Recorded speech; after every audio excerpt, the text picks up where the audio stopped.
слугувам в тая къща, господари пет, мъж, жена, свекърва, тъща, всяки братовчет.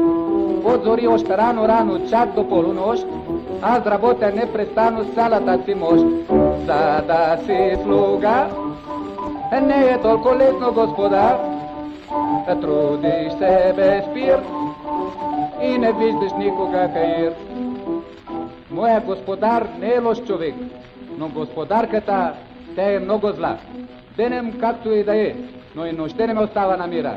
Абе всеки час ме кара да чиста салона, да дам на кокошките качамак. Но не е само това, ами ходя сутрин на пазаря с кошницата аз и купувам каквото сваря боб, картофи, прас. Сетне бъча коридора, стаите подред, мия дъски, чиста двора, готвя им обед.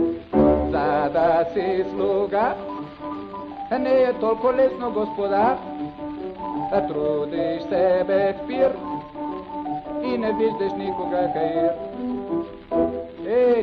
Станки, къде си ти сега? Аз тебе те обичам.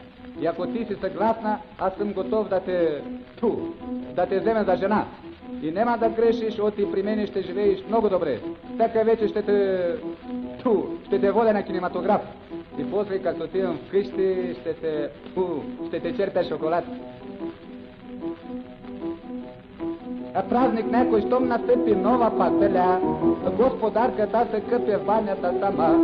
Щом започва да се мие, мене вика пак и да няма геросия, става ми теляк. Аби какво ще правиш? Да си слуга.